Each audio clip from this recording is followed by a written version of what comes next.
동남아시아 전체를 보더라도 필리핀 해군의 전력은 비교적 열세에 속한다. 오늘날 필리핀 해군의 총 병력은 3만여 명에 불과하며 보유한 함정의 수는 약 120여 척이다. 그러나 대부분이 중소형 함정으로 구성되어 있어 배수량이 크지 않을 뿐만 아니라 기술적으로도 상당히 낙후된 상태다. 오랫동안 필리핀 해군이 보유한 유일한 미사일 발사 능력을 갖춘 전투함은 한국에서 건조한 2600톤급의 호세 리잘급 호위함 2척뿐이었다. 이 호위함은 한때 필리핀 해군이 보유한 함정 중 가장 배수량이 크고 전체적인 성능 면에서도 가장 진보한 전투함으로 평가받았다. 이 2척을 제외하면 필리핀 해군이 운용하는 기타 함정, 예컨대 미국산 해밀턴급 초계함과 영국산 에밀리오 하신토급 초계함 등은 미사일 발사 능력을 갖추고 있지 않다. 이러한 점을 종합해보면 필리핀 해군의 전력은 확실히 눈에 띄게 강력하다고 보기는 어렵다. 그러나 최근 몇 년간 한국의 도움을 받으며 필리핀 해군의 전력은 점진적으로 성장하고 있다. 특히 한국이 필리핀 해군을 위해 건조한 최신의 전투함이 최근 진수한 것으로 전해진다. 이 전투함은 필리핀 해군이 보유한 함정 중 가장 배수량이 크며 전체적인 성능 면에서도 가장 진보한 전투함으로 평가받고 있다. 그야말로 필리핀 해군의 명실상부한 최강 전함이라 할 수 있다. 그렇다면 이 군함은 과연 어떤 성능을 갖추고 있을까? 최근 미겔 말바르급 호위함의 두 번째 함정이 현대중공업 울산조선소에서 진수되었다. 이 함정은 한국 해군의 대구급 FFX-2 호위함을 기반으로 개량된 수출형 모델로 만재 배수량은 3,200톤이며 중형 호위함으로 분류된다. 이 함정은 필리핀 해군이 현재 보유한 최대 규모의 전투함으로 무장 수준은 필리핀 해군이 이전에 운용하던 함정들보다 월등히 뛰어나다. 이 함정은 이스라엘 해군의 사르 5급 초계함과 동일한 ELM 2258 AESA 레이더를 장착하고 있는데 이 레이더의 성능은 중국 해군의 54AP형 호위함에 탑재된 SR-2410C 레이더와 유사한 것으로 평가된다. 다만 필리핀 해군이 도입한 버전은 일부 기능이 축소된 간소화 모델이다. 또한 기존 호세 리잘급 호위함에 비해 전자전 장비, 근접방어 무기체계, 선체 고정 형소나 전투관리체계 CMS, 탐색 레이더 등이 대폭 업그레이드되어 전반적인 전투력이 한층 더 강화되었다. 가장 흥미로운 부분은 수직발사 시스템이다.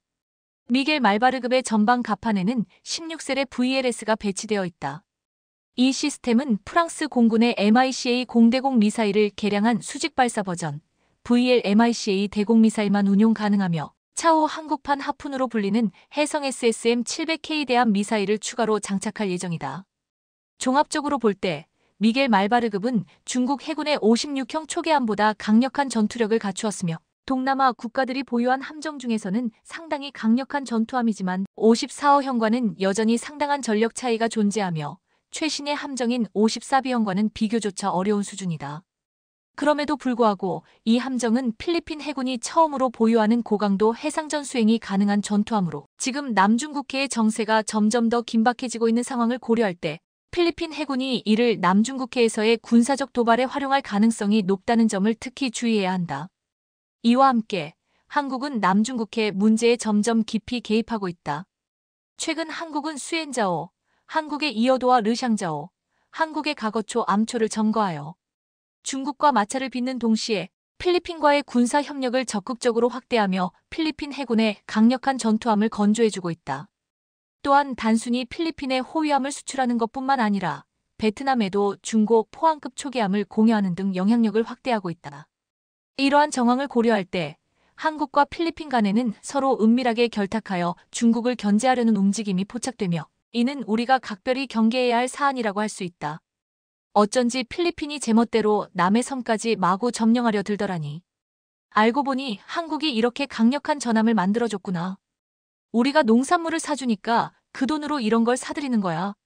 이제 다시는 이런 식으로 도와줘선 안 돼. 필리핀은 고물선만으로도 우리 러나이자오, 필리핀명 아용인을 빼앗았는데 이제 필리핀이 신형 호위함까지 가졌으니 하이난 섬까지 넘보겠네. 톤수는 크지 않지만 화력이 만만치 않아. 한국이 필리핀에 건조해준 이 3,200톤급 호위함은 우리 56형과 비슷한 수준이야. 56이 톤수는 조금 작지만 무장면에서는 이 필리핀 함정에 밀리지 않아. 정확히 말하면 이 미사일 호위함은 중국의 56형과 54형의 중간급이야. 전략적으로는 여유를 가지되 전술적으로는 결코 방심해선 안 돼. 54가 훨씬 강해. 사거리 20km라니 어선이나 잡겠다는 거야? 3,000톤짜리라고? 우리 해군에서 해경선으로 돌린 배보다도 작은데 필리핀은 신나서 호들갑이네. 톤수 크기는 상관없어. 진짜 중요한 건 싸울 용기가 있느냐는 거지. 군함의 크기도 중요하긴 하지만 승패를 가르는 건 결국 사람이야. 싸울 수 있어야 이기는 법이지. 세총에서 대포로 바뀌었다지만 결국 허접한 배두척일 뿐 체계적인 전투 능력은 없다고 봐야지. 위상 배열 레이더를 장착했다면 결코 허접한 무기는 아니야. 친구가 찾아오면 좋은 술로 맞이하고 승냥이가 찾아오면 포탄으로 응수한다. 보기엔 꽤 강력해 보이는데. 어차피 진수한 김에 그냥 물속에서 영원히 쉬게 해주자. 75년 중월 난사해전이 증명해줬지. 톤수가 크고 기능이 앞선다고 해서 이기는 게 아니야. 전투 의지, 그리고 민심의 향방. 이게 전쟁의 승패를 가른다. 이건 꽤 골치 아픈 문제고 섣불리 판단해선 안 돼. 지켜보면서 대응해야겠어. 이 현대라는 기업이 혹시 자동차 만드는 그 회사야? 맞다면 바로 보이콧하고 제재해야 돼. 우린 반드시 필리핀의 무장이 끝날 때까지 기다렸다가 상대해야 해. 그렇지 않으면 우리 체면이 구겨진다고. 중국 것보다 더 발전했네. 우리 54호가 완승이지. 꼭 그렇진 않은 게 저쪽은 서방 기술을 쓰잖아. 이걸로 필리핀 정부가 배짱을 키워서 직접 군사 행동을 취하면 좋겠다. 그러면 우리가 무력으로 필리핀이 불법 점거한 모든 섬과 암초를 되찾을 명분을 얻을 수 있을 테니까. 우리는 반드시 한국의 조선업을 무너뜨려서 다시는 일어설 수 없게 만들어야 돼. 그들은 미국 해군의 숨은 조력자이기도 하거든.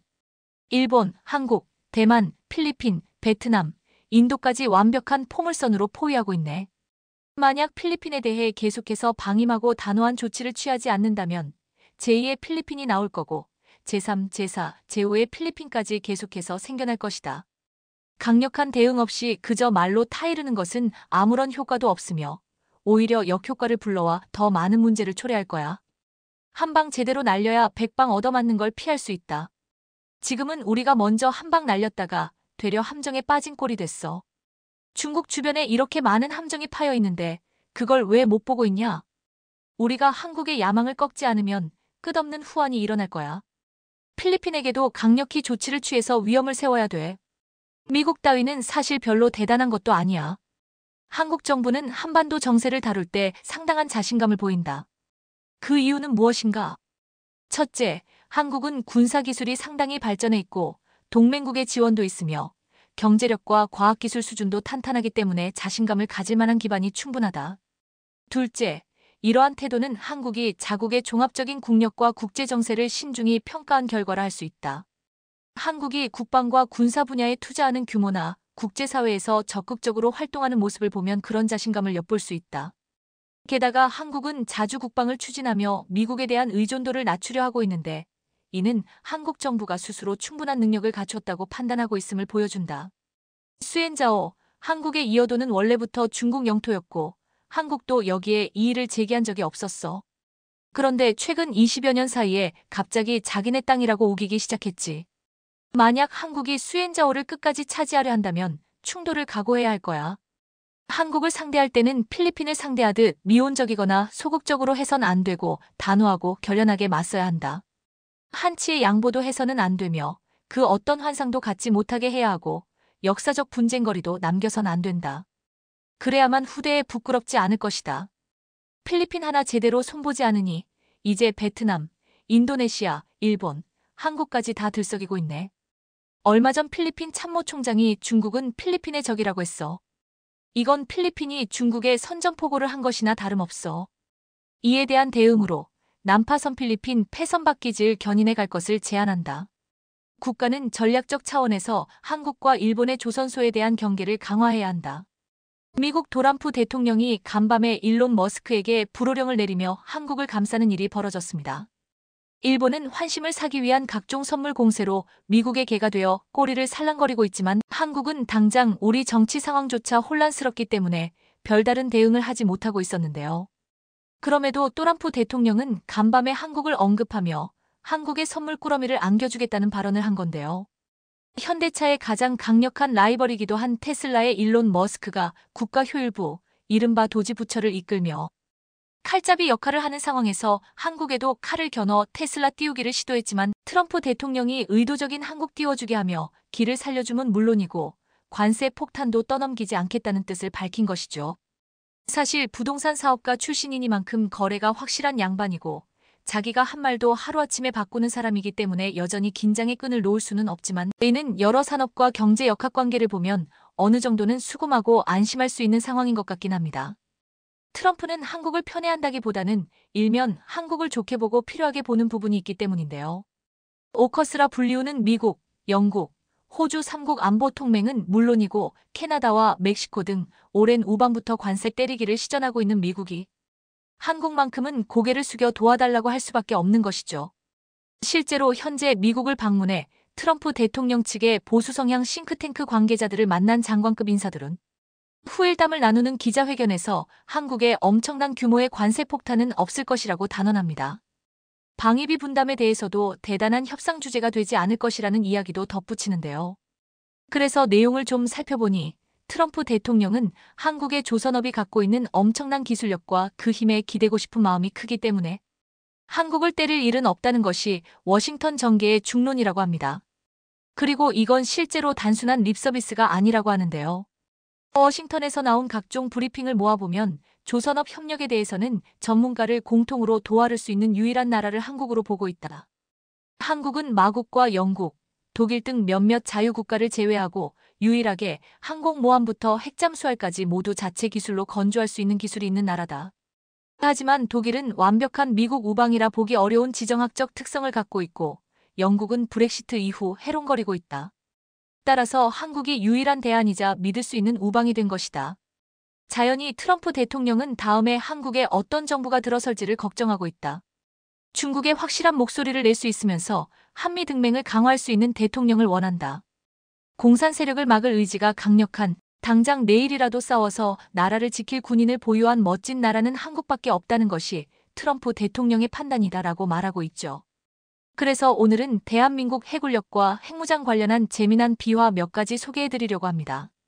꼼꼼히 보시고 나면 역시나 똑똑하고 준비성 철저한 한민족 이라는 생각에 가슴 벅차실 겁니다. 먼저 잘시 저희 광화 문브리핑 채널 구독 설정도 부탁드리고요. 현재 호주는 미국, 호주, 영국의 3자 방위 협력체 오커스 협정에 따라 미국의 핵추진 잠수함을 도입하기로 했습니다. 그리고 5억 달러나 되는 돈을 미국에 지불했는데요. 문제는 당장 이걸 건조할 능력과 자원이 미국에 부족하다는 겁니다. 미국의 버지니아급 핵추진 잠수함 3에서 5척을 2030년대 초까지 보유하도록 하는 계획을 갖고 있는데요. 이유와 목적은 간단합니다. 인도양과 남태평양에서 설치는 중국 해군을 견제하는 미국의 강력한 동맹을 유지하려는 건데요. 총 30억 달러를 미국에 지불해야 하는데 그중 5억 달러는 착수금조로 납부한 것이었죠. 고고 이 뉴스는 시실 우리나라의 엄청난 호재였습니다. 그동안은 한미원자력 협정에 따라 미국에서 저동축 우리뇽을 도입해 핵잠수함을 건조할 수 없었지만 이번 호주의 핵잘 도입을 보고 전공법으로 미국과 협상할 수 있는 여지가 생겼던 것이거든요. 그만큼 우리나라의 조선 건조 능력은 세계 최강급이기도 합니다. 당장 중국 등 적국이 각종 산업 스파이와 우리 하청 기술진들에 대한 매수로 각종 정보를 빼내려 안갈란 이유이기도 한데요. 그만큼 미국은 우리의 이런 능력에 도움을 청하고 싶은 겁니다. 그리고 이런 트럼프 대통령의 셈법은 정확하게 한국에는 관세 관련한 협상 계획이 없다라고 발언하며 사실상 계속해 한미 FTA를 유지해 관세 폭탄을 면제하는 것으로 증명됩니다. 특히 트럼프는 최근 기자회견에서 미국 조선업 재건에 한국의 도움이 꼭 필요하다. 중국과의 해군력 확충 경쟁에서 절대적인 열세며 한국 조선업에 수십 조를 쏟아붓더라도 확실하게 결과물을 낼 것이다라고 말했다는 사실이 알려진 건데요. 잘 알려지지 않아서 그렇지 사실 우리 조선업계는 이미 미국 군함과 선박에 대한 보수, 수리, 정비, 즉 MRO 사업을 성공적으로 진행하며 미군으로부터 엄청난 신뢰를 받고 있는데요. 마치 우리나라 항공우주산업에서 아파치 헬기를 생산하고 F-15와 F-16 전투기를 수리하는 일을 자체적으로 해오고 있다는 데에 갑동한 눈치죠. 물론 트럼프 대통령은 한국의 주한미군을 철수시킬 수 있다. 한국은 돈이 많은 나라다. 더 많이 받아야 한다며 목소리를 내기도 했던 인물이긴 합니다. 하지만 이걸 단편적으로만 볼 수는 없다는 것은 아마 지각 있는 여러분께서는 잘 알고 계실 겁니다. 트럼프는 자칭과 타칭 협상의 귀재입니다. 이미지와 명분을 잘 알기에 미국 국내 여론용으로 주한미군 카드를 꺼낸 겁니다. 그리고 뒤에서는 이렇게 한국에게 SOS를 치면서 미 해군을 도와달라고 애원하고 있었던 겁니다. 물론 아직 장벽도 있습니다. 미국이 해양산업을 보호하고 국가 안보를 강화하기 위해 1920년에 만든 존스법을 개정해 한국에서의 미군 군함 건조가 필요한 법적 기반을 마련해야만 하거든요. 하지만 분명 도란프 대통령은 해결책을 찾을 수 있을 겁니다. 실제 미 해군 정보국이 조사했던 자료가 유출되며 중국의 선박 건조 능력은 미국의 233배에 달하는데 이를 유일하게 따라잡을 수 있는 나라가 전 세계에 유일하게 한국이라는 결과가 나왔던 겁니다. 문득 생각해보면 정말 몇 년 전부터 갑자기 1에서 2년에 한 번씩 잠수함, 항공모함, 이지삽 등 근금이 없이 우리 바다를 지키는 군함이 계속 건조되곤 했던 것 같은데요. 철주야 이 땅의 평화를 지키는 애국자들이 많았기에 가능한 일이었겠죠. 동시에 방산 비리를 잡기 위한 노력도 끊임없이 전개됐기 때문이고요. 물론 중국은 한때 가격 경쟁력으로 조선업 수주 물량을 싹쓸이하던 때가 있었지만 중국산은 수천억이 들어가는 배를 만드는데도 품질 이슈가 쏟아져 나왔다고 합니다. 기본 중에 기본인 용접이 망가지는 것은 물론이고 엔진 터빈조차 가다 서다를 반복하는 일이 너무나 잦았던 겁니다. 그러다 보니 짱짱해서하게 완벽한 배를 빠르게 만들어내는 한국 조선업이 다시 살아날 수밖에 없었는데요. 실제로 몇 년 전 중국의 후동 중화조선에서 건조한 LNG선인 글래드스토너가 운항 중에 멀쳐버리는 말도 안 되는 사건이 일어났던 것인데요. 한 척에 수천억 원이 훌쩍 넘는 LNG선이 바다 한가운데서 고장났다는 사실도 황당했지만 건조된 지 불과 2년밖에 되지 않은 배라는 사실이 헛웃음을 짓게 한 것이죠. 더욱 가관인 것은 중국 수리공들이 몇 달 동안이나 수리하려 애썼지만 결국 실패했으며 배는 조선소로 예인돼 폐기 처분을 받았다는 것인데요. 이 사건 이후로 전 세계 선박업계는 중국 조선업체와 완전히 거래를 끊게 됩니다. 중국 조선사 75% 이상이 1년 동안 단 한 척도 수주하지 못했고요. 중국 조선업에 대한 신뢰는 여전히 회복되지 못한 상황으로 자국 기업만을 대상으로 낮은 수준의 선박만 겨우 수주하고 있다고 합니다. 그동안 중국이 싹 쓸어가던 글로벌 및 자국의 선박 건조 발주, 그 중에서도 고도의 기술이 녹아든 고부가 가치 선박 계약은 한국 조선사로 몰린 것은 물론이죠. 현실은 이렇지만 아직까지도 이들 부정하는 일본인들의 망상은 지속되고 있습니다. 한국이 수주를 위해 무리하게 금액을 낮춘 것은 안 봐도 뻔하다. 적자가 나더라도 정부 보조금으로 어떻게 될 거라는 생각에서 무모하게 행동하는 건가. 한국이 LNG 운반선 건조 노하우를 가지고 있다는 게 놀라울 뿐이다. 미쓰비시나 IHI와 같은 일본 기업의 노하우 배워갔겠지만 조선, 철강, 가전, 자동차, 반도체 등 일본의 주력 산업과 한국이 왜 겹치는지 아는가? 전부 일본이 기술을 전수해주고 자금을 지원해줬기 때문입니다. 이처럼 일본인들은 지난날의 환상에 젖어 한국을 시기하는 데만 열을 올리고 있답니다. 그리고 특별한 기술이나 협상 카드를 갖지 못한 일본은 결국 아부와 뇌물 작전에 그치는 모양입니다. 트럼프 손주를 애 환심을 사기 위해 황글 사무라이 투구를 만들어 주문 제작해 가져가 바쳐 트럼프의 도발을 일시적으로 피한 건데요. 어찌나 가짜났는지 미국 현지 언론들도 이시바 총리가 아부의 기술로 트럼프의 관세 도발을 피했다. 회담에서 이시바는 내가 트럼프에게 아첨을 하려는 것은 아니지만 이라고 스스로 말할 정도로 회담 내내 아부로 비칠 만큼 트럼프를 치켜 세우는데 주력했다라고 홍을 좀 정도였죠. 이처럼 가진 것 없는 일본은 자존심도 버리고 바닥을 기어가는 가운데 하늘을 날아가는 우리 한국의 조선업에는 갖은 시기를 보내고 있습니다. 이렇게까지 나라의 구군이 갈라질 줄 누가 알았겠습니까? 한국은 막가파 트럼프조차 함부로 건드리며 목을 조일 수 없는 나라가 됐습니다. 최근 아랍에미리트 수도 아부다비에서 벌어진 사상 초유의 상황으로 인해 중국 기업들이 사면 초가에 내몰리고 있습니다. 바로 중동 지역에서도 K9 자주포와 K 전차에 대한 인기 열풍이 거세게 일어나면서 중국 기업들이 중동 시장에서 내쫓기듯 철수해야 하는 상황이 벌어지고 있기 때문입니다. 이와 관련해 벨기에의 군사 매체인 아미 레커그니션은 한국이 사우디아라비아와 UAE를 비롯한 중동의 방산 시장을 석권하기 위해 중동 수출 버전인 KEM이 전차를 새롭게 선보이면서 중동의 방산 시장이 새롭게 재편되는 상황이 전개되고 있다며 이를 대대적으로 보도했습니다. 먼저 이 매체는 현대로템과 더불어 S&T 다이내믹스와 HD 현대인프라코어를 비롯한 한국의 주요 방산 기업들이 중동 방산 시장에서 KEM이 전차 및 기타 한국산 방산 제품을 홍보하기 위해 함께 협력하고 있다고 보도했습니다.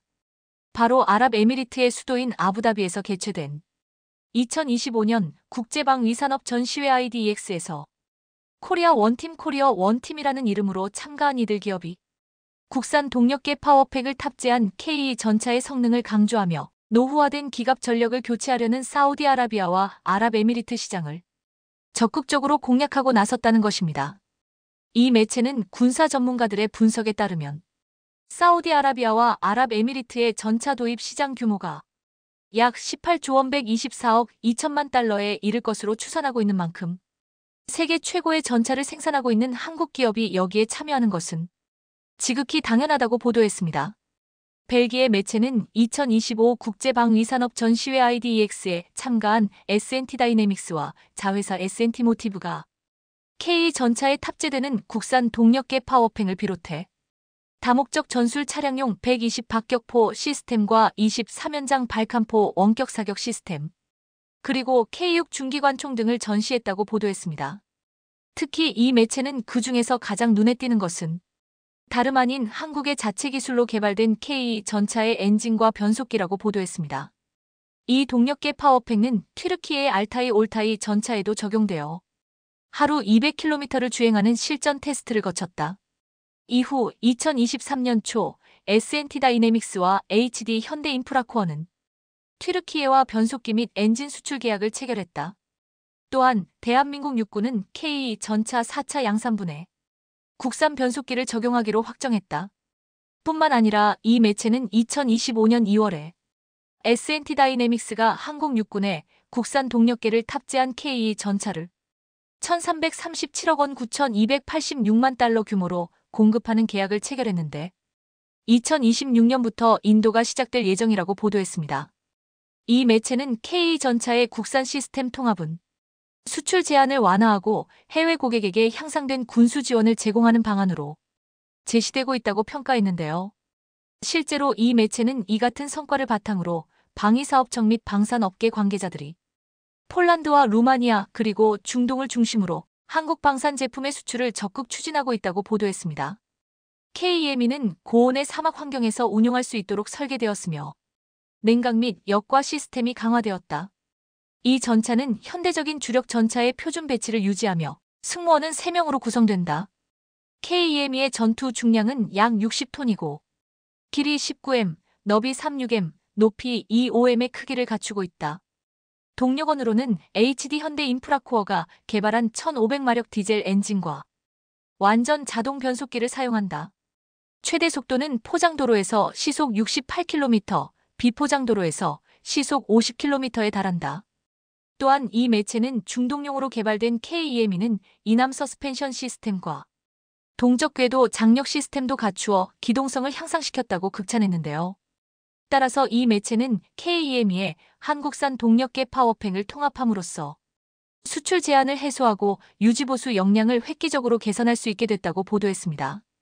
실제로 이 매체는 KEME의 엔진은 앞서 잠시 언급했던 것처럼 이미 튀르키예의 알타이 전차 프로그램에서 운용 능력을 입증했을 뿐만 아니라 여기에 더해 현대로템은 KEME의 냉각 시스템을 적용함으로써 고온 환경에 최적화된 전차로 탈바꿈시켰다며 크게 놀라워했습니다. 사우디아라비아와 UAE는 대규모 전차 도입 사업을 검토 중이며 KEME는 이 지역의 유력한 후보로 평가받고 있다. KEME의 주무장은 자동장전 시스템이 적용된 120-55 구경장 활강포로 프로그래머블 탄약을 포함한 40발의 포탄을 탑재할 수 있다. 부무장으로는 전차장 해치에 원격 조종이 가능한 12-7 기관총과 주포 옆에 7-62 동축 기관총이 장착되어 있다.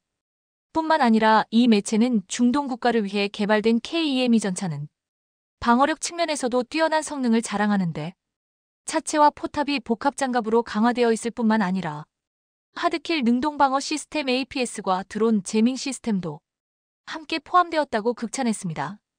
또한 KEM이 전차에는 핵 및 생화학 MBC 방호 시스템과 자동 소화 장치를 비롯해 360도 전방위 상황 인식 시스템도 갖추고 있다는 것입니다.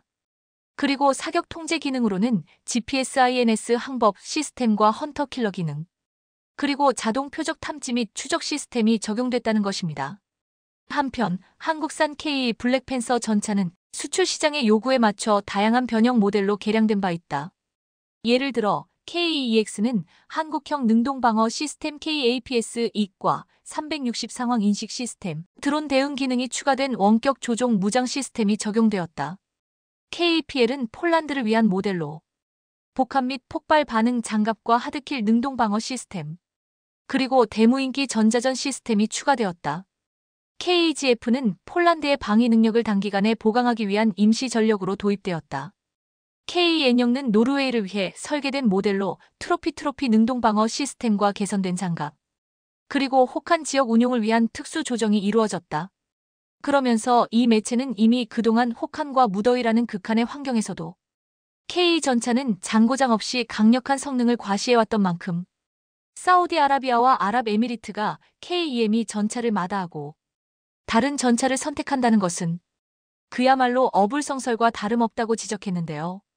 그리고 벨기에 매체의 이 같은 보도에 더해 한국의 명품 무기인 K9자주포 역시도 중국산 자주포를 주눅들게 하고 있을 뿐만 아니라 아예 중동 시장에서 퇴출시키는 상황마저 벌어지고 있다며 홍콩 매체가 이를 대대적으로 보도하고 나서면서 중국 정부를 당혹해 하고 있는 상황입니다. 이와 관련해 홍콩의 유력 매체인 사우스차이나 모닝포스트는 이번 주 아부다비에서 열린 국제방위산업 전시회 IDEX에서 한국과 중국 기업들이 자주포 시장을 놓고 정면 대결을 펼치고 있는데 점차 중동 국가들의 분위기가 한국 쪽으로 기울고 있다며 크게 당황하는 반응을 보였는데요. 먼저 이 매체는 중국의 자주포 생산 기업인 노린코의 노아라이엔시오가 세계 최대의 무기 전시회 중 하나로 평가받는 국제방위산업 전시회 IDEX에서 SH-16A155 자주포를 공개했다고 보도했습니다. 홍콩 매체는 SH-16가 공개된 이번 전시회는 지난해 11월에 중국 주하이 에어쇼에서 처음 공개된 이후 해외에서 전시되는 첫 번째 행사라고 전했습니다. 그런데 이 매체는 불과 몇 미터 떨어진 곳에서 한국 하나에어로스페이스가 K9 썬더 자주포의 최신 버전을 선보이고 있었는데 놀랍게도 이곳에는 엄청난 인파가 몰려들어 그야말로 인산인해를 이뤘다고 보도했는데요. 이번 전시에서 K9은 처음으로 독일제 대신 국산 엔진을 탑재한 모델로 등장했다. 그러면서 이 매체는 중국의 방산기업이 한국의 아성을 넘기 위해 아부다비에서 SH-16A 자주포를 선보이고 나선 것은 그만큼 세계 각국에서 자주포의 중요성이 나날이 높아지고 있기 때문인데 중동 지역 또한 예외가 아니라고 보도했습니다. 이는 중동 지역에서 벌어지고 있는 국가군과 비국가군 간의 분쟁에서 자주포가 점점 더 중요한 역할을 하고 있다는 것입니다. 2015년 예멘 내전 당시 사우디아라비아는 이란이 지원하는 후티 반군을 공격하기 위해 노린코의 PLG-45를 포함한 자주포를 운용했다.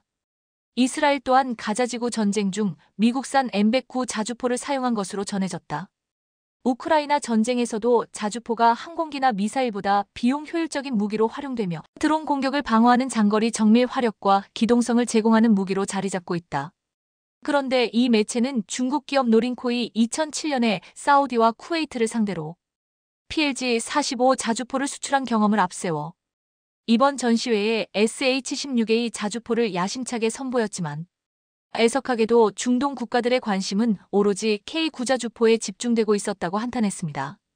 그도 그럴 것이 이 매체는 그동안 K9 자주포에는 독일제 엔진이 장착된 탓에 중동 지역으로 수출하는 데 많은 제약과 제한이 뒤따랐지만 최근에 엔진을 국산화함으로써 이제 유럽에 이어 중동 시장 또한 K9 자주포의 동무대가 될 것이 뻔하다고 보도했습니다. 중국은 오랫동안 중동 시장을 주요 수출 대상으로 삼아왔으며 중국의 초기 155 자주포 모델인 PLG-45는 알제리와 에티오피아 그리고 쿠웨이트와 사우디아라비아 등에 수출된 바 있다. 그러나 자주포 시장을 장악하려는 것은 중국만이 아니다. 한국의 K9 자주포는 전 세계에서 가장 많이 판매된 포 중 하나로 터키와 이집트를 포함한 11개국에서 1,800대 이상이 운용 중이며 글로벌 자주포 시장의 50% 이상을 차지하고 있다. 하나에어로스페이스의 제프 성제프 홍보이사는 K92 한국산 엔진을 탑재하면서 가격 경쟁력이 더욱 높아졌으며 이는 자주포 판매를 더욱 가속화하는 역할을 할 것이라고 말했다. 그는 K92 중동 전역에서 주목받고 있으며 유럽산 모델보다 저렴한 가격과 더불어 다양한 지형과 기후에서의 적응력, 그리고 간편한 운용 방식에 더해 최고 수준의 화력과 기동성 등의 강점을 갖고 있다고 강조했다. 특히 이 매체는 K9 자주포가 전 세계에서 엄청난 인기를 끌고 있는 가장 큰 요인이 있는데 그것은 바로 극한의 환경에서도 아무런 고장 없이 작전을 훌륭하게 수행해왔기 때문이라고 보도했습니다. 이는 사막기후가 특징인 이집트와 카타르뿐만 아니라 극한의 추위를 자랑하는 노르웨이와 핀란드에서 최고의 작전 능력을 보여준 자주포는 K9 자주포가 유일했다는 것입니다. 따라서 이 매체는 중국 기업이 중동 시장을 석권하기 위해 이번 전시회에 새로운 자주포를 야심차게 선보이고 나섰지만 결국 K9 자주포의 위상만 확인하고 빈손으로 철수해야 하는 상황이 벌어지고 있다며 매우 거센 분통을 터뜨렸습니다. 결국 홍콩 매체의 이 같은 보도는 현실에 안주하지 않고 기술 개발과 품질 향상에 매진해왔던 우리 기업의 빛나는 노력이 방위산업에서도 엄청난 영향력을 과시하고 있음을 잘 보여주고 있습니다. 현재 필리핀과 말레이시아에서 연달아 터져나오는 사상 초유의 소식으로 인해 중국 정부가 경악을 금치 못하고 있습니다. 이는 한국을 통해 전략자산을 대거 도입한 필리핀과 말레이시아로 인해 중국이 남중국해에서 세력을 확장하기는커녕 오히려 전방위적으로 포위당하는 상황이 전개되고 있기 때문입니다. 이와 관련해 필리핀 현지 매체인 필리핀 데일리 인콰이어러는 필리핀 정부가 한국으로부터 건조 중인 미사일 유도 초계함이 조만간 필리핀에 당도할 예정인데 이를 통해 남중국해에서 벌어지고 있는 필리핀과 중국의 영유권 분쟁에서 마침내 필리핀이 전력 우위에 올라서게 될 것이라며 매우 큰 환호성을 터뜨렸습니다. 거두절미하고 이 매체는 지난해 6월에 필리핀 국방장관이 필리핀 해군을 위한 두 척의 미사일 유도 초계함 중 첫 번째 함정인 비아르 미겔 말바르함을 한국에서 진수했는데 이 초계함은 300억 페소 8천억 원가 투입될 정도로 막강한 전투 시스템을 갖추게 될 것이라고 전했습니다. 뒤이어 이 매체는 비아르 미겔 말바르함의 선체 번호는 FF6이 붙여질 예정이고 19세기 필리핀의 독립영웅인 미겔 말바르 장군의 이름을 따서 명명되었다고 보도했습니다. 이 매체는 2021년에 현대중공업으로부터 주문한 이 새로운 미사일 초계함은 필리핀 해군의 초계함 획득 프로그램을 통해 건조되고 있는데 최근 필리핀 해군에 따르면 첫 번째 초계함인 비아르 미겔 말바르는 2025년 4월쯤 인도될 예정이며 두 번째 함정은 2026년에 인도될 것이라고 전했습니다. 또한 이 매체는 말바르함의 설계는 현대중공업의 HDC 3100금 초계함을 기반으로 하고 있는데 필리핀 해군의 요구사항에 맞춰 개량되었다고 보도했습니다. 바로 말바르함의 전장과 폭은 각각 118사m와 14구m에 이르고 순항속도와 최대속도는 각각 15노트와 25노트, 그리고 항속거리는 4,500해리에 달하도록 설계되었다는 것입니다. 그리고 이 매체는 현대중공업이 말바르함의 전투 시스템에 대해 세부 사항을 공개하지 않고 있지만 여러 소식통에 의하면 이 초계함에는 역대급 첨단 무기 시스템을 갖추게 될 것이라고 전했는데요. 이는 말바르함 전방부에 수직 발사 시스템 VLS이 장착되는 것뿐만 아니라 함정 후방부 AF 섹션에는 근접 방어 무기 시스템 CIWS 터렛이 적용되고 함정 중앙부에는 최대 8기에 달하는 대함 미사일 발사기가 장착된다는 것입니다. 뿐만 아니라 이 매체는 현대중공업이 건조하는 말바르함에는 76함포에 더해 첨단 레이더도 포함될 예정이라고 보도했습니다. 따라서 이 매체는 한국으로부터 역대급 성능을 갖춘 초계함을 인도받게 되자 필리핀 정부 관계자들 사이에서는 연일 한바구음이 끊이질 않고 있다고 전했는데요. 아르세니오 안돌론 필리핀 국방부 D&D 대변인은 진수식 연설에서 필리핀과 전략적으로 결합된 국가들, 특히 한국과의 협력을 지속적으로 강화할 것이라고 강조했다. 그는 한국 제품의 검증된 품질과 신뢰성을 강조하며 향후 필리핀의 군사장비 획득은 종합적인 군사방어 개념 CADC에 따라 이루어질 것이라고 밝혔다. 테오도로 필리핀 국방부 장관은 GUEL 남중국해 분쟁에서 필리핀을 지속적으로 지지해준 한국의 깊은 감사를 표했다. 특히 중국의 일방적 군사적 도발 및 불법 행위에 대한 한국의 반대 입장을 언급하며 양국의 강한 유대 관계를 강조했다. 테오도로 장관은 필리핀 해군 현대화의 중요성을 강조하며 필리핀의 광대한 해양 영토를 보호하고 점점 더 심화되는 지역 안보 문제에 효과적으로 대응할 필요가 있다고 역설했다. 그는 또한 BRP 미겔 말바르 및 그 자매함의 추역이 필리핀의 해양 억지력 강화에 크게 기여할 것이며 인도 태평양 지역 전체의 방위 전략에도 중요한 역할을 할 것이라고 밝혔다. 그는 이것이 단순히 첨단 기술을 도입하는 것이 아니라 우리의 영토 보전과 국가 주권을 수호하겠다는 강한 의지의 표현이라고 강조했다. 필리핀 매체는 이미 이전에도 한국과 필리핀은 오랜 방위 협력을 맺어왔는데 필리핀 공군을 위한 FA-50 경전투기 도입 사업과 그리고 필리핀 해군을 위한 호셀리잘급 호위함 도입 사업만 하더라도 한국의 방산 기업들이 뛰어난 기술력으로 역대 최고의 전략 무기를 신속하게 제작해 필리핀 관계자들을 깜짝 놀라게 했던 만큼 이번 초계함 도입 사업 역시도 이러한 연장선상에서 이뤄졌다고 보도했습니다. 따라서 미겔 말바르금 초계함에 거는 필리핀 사회의 기대가 매우 클 수밖에 없다는 것입니다. TBO 아드사이드 주니어 필리핀 해군 참모총장은 새로운 미사일 초계함이 필리핀의 해군 전력에 있어 획기적인 도약을 의미한다고 평가했다. 그는 해적 행위와 밀수는 물론이고 외국 선박의 필리핀 영해 침입 등 다양한 안보 위협에 대응하는 데 있어 현대적인 군함의 중요성을 다시 한번 강조했다. BRP 미겔 말바르의 2025년 인도는 노후 함정을 대체하고 변화하는 안보 환경에 대응하기 위해 함대를 확장하려는 필리핀 해군의 노력에 있어 중요한 이정표가 될 것이라고 밝혔다. 또한 이 사업의 두 번째 미사일 초계함은 2026년에 인도될 예정이며 이를 통해 필리핀 해군의 작전 역량이 더욱 강화될 것이라고 덧붙였다. 뿐만 아니라 이 매체는 세계의 주요 군사 전문가들이 분석한 바에 따르면 미겔 말바르급 초계함 도입이 필리핀 정부의 해양 방위 전략과 정확히 부합한다는 결과를 도출했다고 보도했는데요. 이는 필리핀이 우방국과의 협력을 통해 해양 방어 자산을 성공적으로 확보함으로써 중국의 안보 위협에 효과적으로 대응하고 있다는 것입니다. 따라서 이 매체는 필리핀에 조만간 인도될 이 초계함들은 필리핀의 해양 순찰 능력을 강화하고 신뢰할 수 있는 억지력을 제공할 뿐만 아니라 외부 위협에 대응할 수 있는 필리핀의 역량을 한층 높일 것으로 기대된다고 보도했습니다.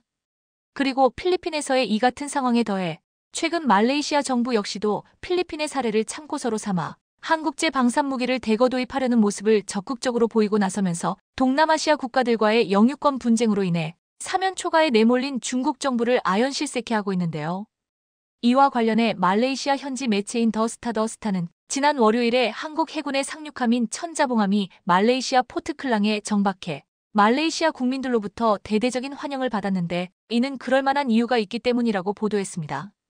이 매체는 대한민국 해군의 상륙함 천자봉함이 지난 월요일에 말레이시아에 기항함으로써 말레이시아군의 MEF과의 방위 협력을 강화하고 대한민국의 상륙작전 및 방위 역량을 선보였다고 보도했습니다. 이 상륙함 LSD는 K 전차와 K9 자주포를 비롯해 K21 보병전 투착 K21 IFV 등 대한민국 육군 장비를 적재한 채로 기항했다. 천자봉함은 아랍에미리트 UAE 아부다비에서의 합동훈련을 마친 후 말레이시아를 방문한 것으로 말레이시아 왕립 해군 RMN이 도입을 고려 중인 다목적 지원함 MRSS과 개념적으로 유사한 함정이다. 이는 아랍에미리트에서 훈련을 마친 천자봉함이 한국으로 곧장 가지 않고 말레이시아에 정박한 것은 말레이시아 정부가 천자봉함 도입을 고려하고 있기 때문에 천자봉함의 실물을 말레이시아 국민들에게 직접 선보이기 위해 의도적으로 포트클랑에 정박했다는 것입니다. 실제로 이 매체는 이날 천자봉함이 포트클랑에 정박하자마자 말레이시아 정부가 대규모 환영식을 열었을 뿐만 아니라 느그리슨 빌란주 군주까지 직접 참석함으로써 천자봉함 도입에 큰 기대감을 표시했다고 보도했습니다. 그는 성명을 통해 다음과 같이 밝혔다. 다목적 지원함 MRSS의 작전 개념을 직접 목격하면서 군 장비의 적재 및 하역을 비롯해 상륙작전 수행 방식을 이해할 수 있었습니다. 대한민국 정부와 방위 산업이 단순히 군사 장비를 판매하는 것이 아니라 말레이시아군의 역량 강화를 위해 적극적으로 기여하고 있다는 점이 명확해졌습니다. 이러한 헌신은 그들의 세부적인 설명에서도 드러났으며 이는 단순한 장비 제공을 넘어 장기적인 협력을 위한 진정한 의지를 보여줍니다. 대한민국의 군사 장비는 첨단 기술과 우수한 품질에 더해 경쟁력 있는 가격 면에서 두드러집니다. 무엇보다 대한민국은 인도 일정을 철저히 준수하며 경우에 따라 예상 일정보다 앞당겨 장비를 제공하기도 합니다. 이는 말레이시아군이 특히 높이 평가하는 요소입니다. 그러면서 말레이시아 매체는 느그리슨 빌란주 군주의 성명에서도 여실히 드러났듯이 현재 말레이시아 정부가 남중국해에서 횡행하는 중국의 무차별적인 영유권 도발에 맞서 자국군의 전력 증강에 심혈을 기울이고 있는데 이를 든든하게 뒷받침해준 나라는 다름 아닌 한국이었다고 전했는데요. 실제로 이 매체는 2023년에 말레이시아 정부가 한국 항공우주산업으로부터 18대에 달하는 FA-50 경전투기를 도입하는 계약을 체결했는데 이미 진척률이 50%를 넘어설 만큼 당초 예상했던 것보다 FA-50 경전투기를 신속하게 제작하면서 말레이시아 정부를 깜짝 놀라게 했다고 보도했습니다. 따라서 이 매체는 지난 월요일에 말레이시아 정부의 요청에 따라 천자봉함이 말레이시아에 정박한 것은 향후 말레이시아의 다목적 지원함 도입 사업에 천자봉이 선택될 것이 유력하기 때문이라고 보도했습니다. 그리고 이 매체는 앞서 잠시 언급했듯이 천자봉함에는 K-전차와 K-구자주포를 비롯해 한국의 핵심 방산무기도 함께 실려 있었던 만큼 말레이시아 국방부 관계자들이 이들 방산무기 역시도 추후 도입할 것으로 예상된다고 보도했습니다. 대한민국과 말레이시아는 오랜 방위 협력 관계를 유지하고 있으며 특히 군사기술 및 훈련 교류 분야에서 긴밀한 협력을 지속해왔다. 이번 방문은 말레이시아군의 상륙 및 지원 능력을 강화하는 한편 장기적인 방위 협력을 공고히 하려는 노력의 일환으로 이루어졌다. 천자봉함의 포트클랑 기항은 말레이시아의 지속적인 국방 현대화 노력 속에서 이루어진 것이며 MRSS 사업은 해군 및 지상전 전력 업그레이드 계획의 핵심 과제로 여겨지고 있다. 그러면서 이 매체는 말레이시아 정부가 FA-50 경전투기 도입에 이어 다목적 지원함 도입 사업 또한 한국을 통해 일사천리로 진행한다면 필리핀처럼 막강한 군사력을 갖추는 것뿐만 아니라 남중국해와 말레이시아 해역에서 격렬해지는 중국의 도발을 효과적으로 저지할 수 있을 것이라며 큰 기대감을 나타냈습니다. 일본의 혼다 자동차와 닛산 자동차는 지난해 12월 경영 통합을 위한 협상 개시를 결정했습니다. 애초에 두 회사는 올해 6월 계약을 맺고 2026년 8월 새로 설립할 지주회사 산하에 함께 들어가는 형태로 경영 동합을 추진하기로 했다고 발표했습니다. 합병이 완료되면 세계 3위의 완성차 회사를 갖게 된다며 좋아했는데요. 하지만 일본 매체 니케이는 닛산의 구조 조정이 순조롭지 않아 혼다 자동차와 닛산 자동차의 합병 방향성에 대한 협의는 상당한 시간이 걸릴 수 있다는 분석을 내놨습니다. 아니나 다를까 여러 부분에서 문제가 생기며 곧바로 합병 취소 선언을 해버리는 대참사가 발생하는데요. 일각에서는 두 회사가 시너지를 높이겠다며 합병을 선언했지만 오히려 이 선언이 역효과를 낳았다는 분석이 나오고 있습니다. 반면 한국 자동차 회사들의 성장은 폭발적으로 증가하고 있는데요. 오늘은 혼다와 닛산의 합병 철회, 그 근본적인 이유는 무엇인지, 일본 자동차 업계의 위기를 틈타 글로벌 시장에서 점유율은 높이고 있는 한국 자동차의 현황, 자세히 전해드립니다. 혼다와 합병 논의를 하기 위한 준비 작업으로 닛산 자동차는 지난 30일 판매가 부진한 미국에서 생산을 25% 줄이겠다고 발표했습니다. 하지만 라인을 폐쇄하지 않고 생산량만 축소하는 방식이었습니다. 희망퇴직도 모집했지만 이는 해고가 아니기 때문에 비용 절감 효과를 기대하기 쉽지 않습니다. 니혼게이자이 신문은 닛산에 대해 고용과 투자를 중시하는 도널드 트럼프 미국 대통령의 탄생으로 과감한 구조조정은 쉽지 않다. 닛산과 경영통합 협의를 진행하는 혼다는 근본적인 재건책을 요구하고 있고 트럼프와 혼다 사이에 낀 닛산은 이러지도 저러지도 못하며 압박을 받고 있다고 평가했습니다. 닛산은 미국에 3개 공장을 갖고 있습니다. 2개 완성차 공장의 생산 능력은 연간 총 100만 대에 달합니다. 닛산 전 세계 생산 능력의 20%입니다. 하지만 최근 닛산의 부진은 주력 시장인 미국 시장에서의 부진이 상당한 원인이었습니다. 지난해 4에서 9월 순이익은 전년 동기 대비 94% 감소하고 말았습니다. 이는 코로나19 영향으로 적자였던 2020년 이후 가장 낮은 수준으로 떨어진 것이었습니다. 전년 동기에는 2,413억엔의 흑자를 기록했던 것과 비교하면 1년 만에 처참한 성적표라 받고 구조조정에 내몰린 것입니다. 가장 큰 원인은 닛산이 도요타나 혼다와 달리 미국에서 하이브리드카를 전개하지 못했다는 점이었습니다. 업계는 닛산이 대리점에 인센티브를 지급하지 않으면 차가 팔리지 않는 악순환에 빠져 있다고 분석합니다. 결국 닛산은 재건을 위해 전체 직원의 7%에 달하는 9,000명을 감축하고 세계 생산 능력을 20% 줄이기로 했습니다. 닛산은 공장 고정비가 실적의 부담이지만 라인 폐쇄에 나서지 않았습니다. 향후 증산을 염두에 두고 일시적인 조정에 그쳤기 때문에 대규모 고정비 절감으로 이어지지 않습니다. 인원 감축도 부족하다는 평가를 받고 있습니다. 해고가 아닌 희망퇴직이기 때문에 얼마나 줄일 수 있을지 알 수 없다는 겁니다. 닛산이 미국에서 과감한 구조조정에 착수하지 못하는 것은 트럼프 대통령의 존재 때문이기도 합니다. 트럼프 대통령은 미국 제일주의를 내걸고 미국 내 고용과 투자를 중시하고 있으니 섣불리 미국 공장 근로자들을 해고하겠다고 할 수도 없는 겁니다. 그런데 위기는 혼다도 마찬가지로 느끼고 있습니다. 유럽 2위와 세계 4위 스텔란티스의 합병의 전철을 밟을까봐 두려워하고 있다고 하는데요. 지난 2021년 미국의 피아트 크라이슬러와 프랑스의 푸조 시트로엥 PSA의 합병으로 출범한 스텔란티스는 합병에 따른 시너지 효과가 클 것이란 기대와 달리 실적 악화와 경영진 간의 불협화음이 수면 위로 떠올랐습니다. 혼다와 닛산은 자칫 자기들도 피아트 크라이슬러와 푸조 시트로엥의 전철을 밟을까봐 두려워하고 있습니다. 피아트 크라이슬러와 푸조 시트로엥의 합병으로 출범한 스텔란티스는 최근 실적 부진으로 인해 주가가 폭락했고 CEO가 수익성 낮은 브랜드는 매각도 불사하겠다는 입장을 밝힐 정도로 어려움에 직면했습니다.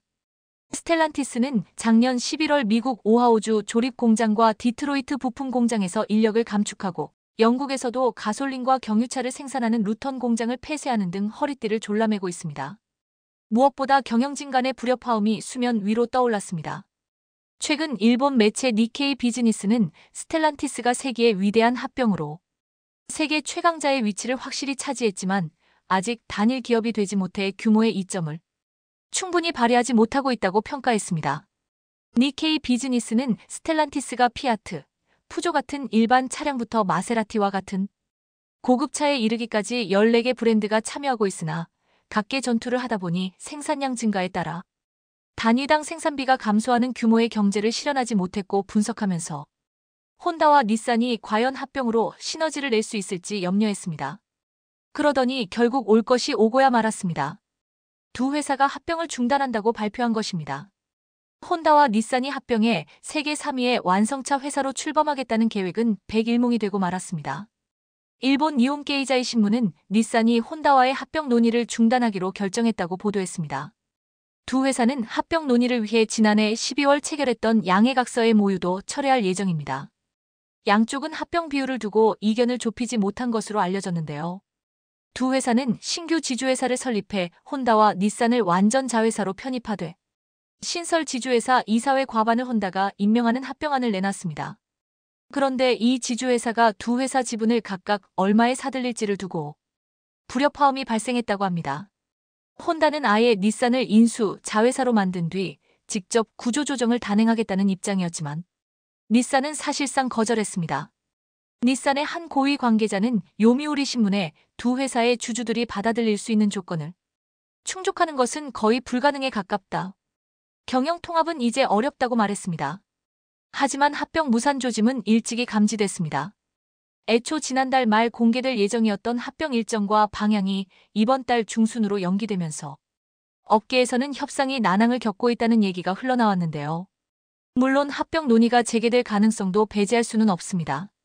그러나 이미 일본 증시에서는 합병 무산 가능성이 보도된 직후 장마감을 앞두고 닛산 자동차 주가가 급락하고 혼다는 전일 대비 급등하는 등 혼다의 닛산 일병 구하기를 시장이 어떻게 바라보는지 알려주었습니다. 혼다와 닛산 간 동합이 실현되면 한국 현대차 그룹을 제치고 글로벌 완성차 3위 자리를 차지하게 될 전망이었습니다.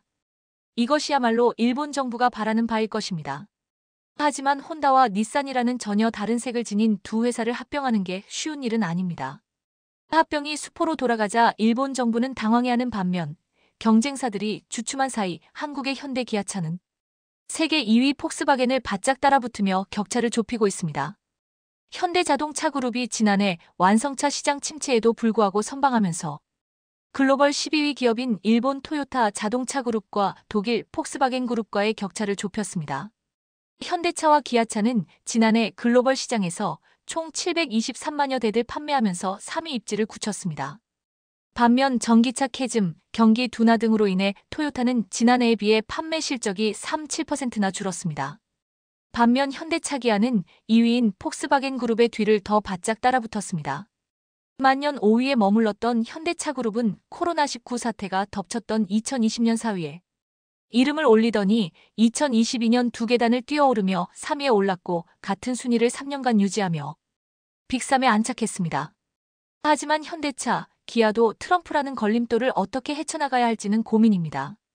미국 트럼프 행정부의 캐나다, 멕시코에 대한 25% 관세 조치를 앞두고 현대차 그룹의 움직임이 빨라지고 있습니다. 완성차를 멕시코에서 생산해 미국으로 수출하는 기아와 멕시코에서 생산된 부품을 미국 완성차 업체에 판매하는 현대차 그룹 주요 계열사는 타격이 물가피하기 때문입니다. 생산량의 일부를 미국으로 이전하고 미국 현지 증산에 나서는 등 대응에 나서고 있는데요. 그런가 하면 현대차 그룹이 미국 완성차 업체 제너럴 모터스 GM와의 협력 관계를 MA, 트럼프 관세 대응 카드로 활용할 것이라는 전망도 나옵니다. 현대는 지난해 9월 GM과 승용 상용차 및 내연전기 수소차를 공동 개발 생산하는 내용의 포괄적 협력을 위한 업무 협약 MOU를 체결했습니다. 북중미 시장 강자인 GM이 미국 내 유휴 생산 기지를 다수 보유하고 있어 현대차 그룹이 중소형 차종을 GM 공장에서 생산할 수 있다면 관세 타격을 피할 수 있다는 전망도 있습니다. 이처럼 트럼프 시대를 헤쳐나가기 위해 다각도로 방안을 마련 중인 현대에게 희소식이 날아왔습니다. 지난 1월 미국 시장에서 현대, 기아차의 질주가 상당히 위협적이었던 것으로 드러났습니다. 지난 1월 현대, 기아차는 미국에서 총 54,503대를 판매해 전년 같은 기간에 비해 판매 실적이 14.6%나 증가했습니다. 현대차와 기아 모두 1월 기준으로 역대 최대 판매량을 갈아치운 것입니다. 현대차의 실적을 이끈 건 하이브리드카와 전기차 등 친환경 차량이었습니다. 하이브리드카 판매량은 전년 대비 74%, 전기차는 15% 늘었습니다. 모델별로 산타페 하이브리드 판매량은 지난해 같은 달보다 160% 증가했고, 투싼 하이브리드와 전기 SUV인 아이오닉 5, 전기 세단 아이오닉 6 등이 두 자릿수 판매 증가율을 보였습니다. 기아는 친환경차와 SUV 세단이 고르게 많이 팔렸습니다. 까다로운 미국 소비자들이 현대 기아차를 선택하는 이유는 여러 가지가 있지만 미국 최고의 차 어워즈에서 4개 부문을 석권했다는 점만 봐도 현대 기아차가 왜 미국 소비자들의 마음을 훔쳤는지를 알 수 있습니다. 현대자동차 그룹은 미국의 유력 자동차 전문 평가 웹사이트 카즈닷컴에서 실시한 2025 최고의 차 어워즈에서 현대차 산타페 팰리세이드, 기아 EV9, 제네시스 GV70 전동화 모델이 4개 부문을 차지했다고 밝혔습니다. 최고의 차 어워즈는 2025년형 차량의 품질과 혁신성, 가치 등을 평가해 올해의 차, 최고의 가족용 차 등 총 6개 부문의 수상작을 결정하는데요. 이 가운데 현대차 그룹은 4개 부문에 선정돼 자동차 그룹 기준 최다 수상을 달성했습니다. 현대차 산타페는 우수한 디자인과 공간 활용성 등 뛰어난 상품성을 입증받아 올해의 차에 선정됐는데요. 카즈닷컴 수석 편집장 마이크 헨리는 산타페는 다재다능한 공간 활용성을 극대화한 독창적인 디자인, 혁신적이고 가족 친화적인 편의 사양이 인상적이다. 부드럽고 편안한 주행 성능과 합리적인 가격이 동급 SUV 중 가장 돋보인다고 평가했습니다. 이 밖에 팰리세이드는 최고의 가족용 차에 선정됐고 기아 EV9는 최고의 전기차로 선정되며 우수한 전동화 상품성을 증명했습니다. 제네시스 GV70 전동화 모델은 2년 연속 최고의 고급차 부문을 수상했고 2023년 G90에 이어 3년 연속 최고의 고급차에 이름을 올렸습니다. 또한 현대기아차가 지금 미국 시장에서 얼마나 미친 질주를 하고 있는가는 숫자가 증명해주고 있습니다. 지난 1월 미국에서의 판매 실적이 두 자릿수로 증가해 역대 최대를 기록한 건데요. 이 정도면 트럼프 시대에도 겁먹을 게 없다는 말까지 나오고 있습니다.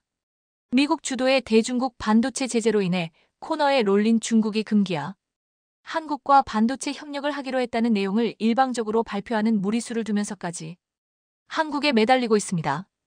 미국이 중국을 겨냥해 연일 경제안보 제재 수위를 올리는 가운데 다급해진 중국이 반도체 공급망 문제를 두고 협력하자며 한국에 전격손을 내민 것인데요. 보시는 사진은 중국 상무부가 홈페이지에 올린 사진입니다. 미국 디트로이트에서 한국통상교섭본부장과 중국 왕원타오 상무부장이 회담한 뒤 기념 촬영을 한 모습을 이례적으로 올렸습니다. 그러면서 중국 상무부는 미국 디트로이트에서 열린 아시아 태평양 경제협력체 통상 장관회의에서 왕원타오 상무부장이 한국의 산업통상자원부 통상교섭본부장과 만나 반도체 공급망 문제 등을 논의했다. 양측은 반도체 산업망과 공급망 영역에서 대화와 협력을 강화하는 데 동의했다.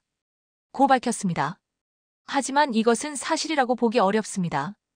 의례적인 만남을 두고 중국 측에서 특별한 일인 것처럼 의미를 부여한 것입니다. 중국의 진짜 속내는 미국이 대중국 첨단 반도체 생산 장비 수출을 제한하며 다른 나라의 동참까지 유도했는데 제발 한국이 이에 동참하지 말 것을 요청한 것입니다.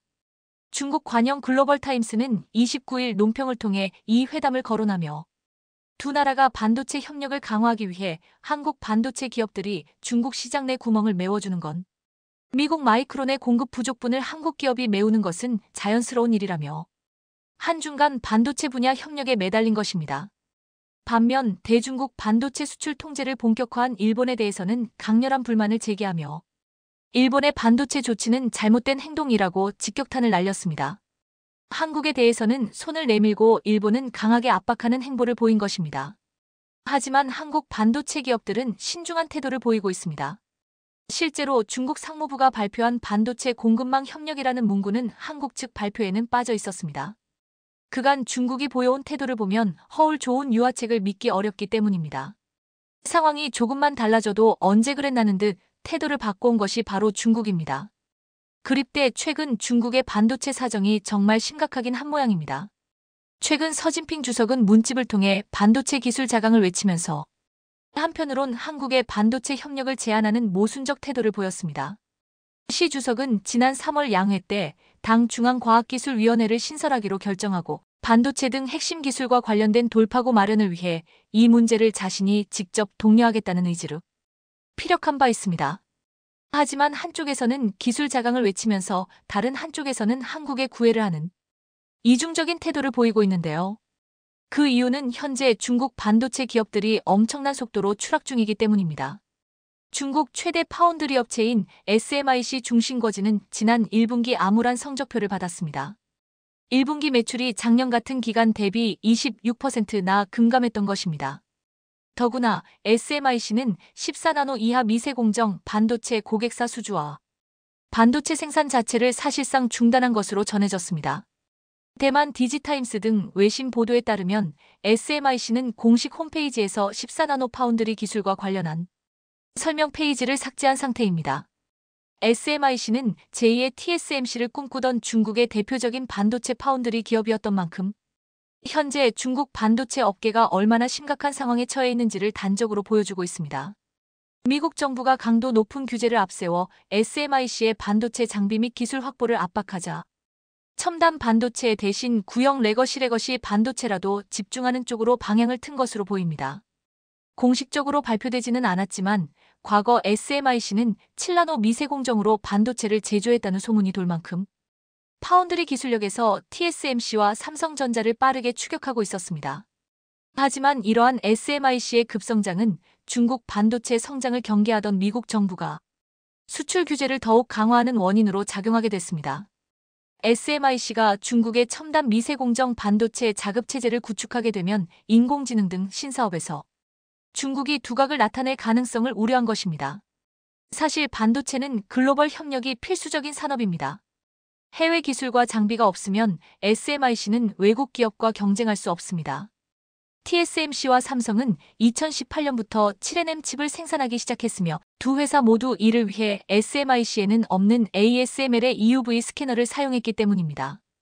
전문가들은 앞으로 적어도 5년 안에는 SMIC가 5nm 또는 3nm 칩을 생산하기는 힘들 것이라고 전망합니다. EUV 장비가 없으면 불가능하기 때문입니다. 따라서 SMIC가 삼성전자와 격차를 좁히려면 적어도 10년 이상의 시간이 걸릴 것으로 예상하고 있습니다. 이처럼 중국 반도체 산업이 완전히 몰락의 길로 접어들자 중국 내부에서도 시진핑 정부에 대한 자성론이 나오고 있습니다. 미국과 관계가 파탄에 이른 것은 미국 탓이 아니라 중국 스스로의 책임이다. 이 말은 미국에서 나온 말이 아니라 놀랍게도 중국 상해교통대의 한 교수가 한 말입니다. 주인공은 상해교통대의 후웨이 교수입니다. 후웨이 교수의 이 발언은 현재 중국을 뜨겁게 달구고 있습니다. 미중 관계 악화의 원인으로 중국을 지목하면서 중국 스스로 고립되는 일을 자처해서는 안 된다고 주장했기 때문입니다. 물론 후웨이 교수 이런 발언에 대해 중국에서 가만히 둘 리는 없습니다. 이 발언이 알려지자 애국심에 불타는 주요 매체의 용단 폭격이 쏟아졌습니다. 하지만 과거와 달리 중국 반도체 업계에서는 후웨이 교수의 발언에 공감하는 반응도 나오고 있습니다. 현지에서 굴욕을 감수하고서라도 미중 관계를 복원해야 한다는 주장까지 나오고 있는데요. 한국과 일본, 네덜란드 등으로부터 고가의 반도체 장비를 제공받지 못하면 생산 라인이 멈출 수밖에 없기 때문입니다. 현재 중국의 반도체 장비 국산화율은 30%에도 못 미칩니다. 따라서 중국 현지에서조차 굴욕을 감수하고서라도 미중 관계를 복원해야 한다는 주장까지 나오는 실정인데요. 익명을 요구한 한 반도체 기업 관계자는 미국의 탄압은 부당하지만 아직 중국 반도체는 그에 맞설 역량이 없다. 제재 이후 주요 기업의 가동률이 줄줄이 하락하고 있다. 라고 한숨을 내쉬었습니다. 상황이 얼마나 심각했으면 중국 반도체 산업협회는 중국 정부가 직접 나서달라고 공개적으로 촉구했고 중국 상무부가 한국을 붙잡고 구애하고 있지만 효과는 미지수입니다. 반도체 멸망이 원인이 되어 중국 정부의 입장에 반하는 목소리를 내는 교수까지 등장하고 중국 상무부는 한국에 손을 내밀었지만 그럼에도 중국은 앞과 뒤가 다른 행보를 보이고 있습니다. 앞으로는 손을 내밀지만 뒤에서는 여전히 한국의 반도체 인력을 빼가고 있기 때문입니다. 심지어 최근 들어 그 수법은 아주 대담해졌습니다. 중국이 반도체 개발 분야의 고급 인력을 스카우트하기 위해 삼성전자와 SK하이닉스, 대만 TSMC 등의 공장이나 사옥 앞에서 잠복까지 하면서 한국 인력들과 직접적인 접촉까지 하고 있다는 사실이 알려진 것인데요. 중국 반도체 직원들은 퇴근 시간대에 한국 반도체 인력들에게 접근해 한국 기업에서 받는 연봉 이상의 웃돈을 제시한 뒤 함께 일하자는 제안을 하고 있습니다.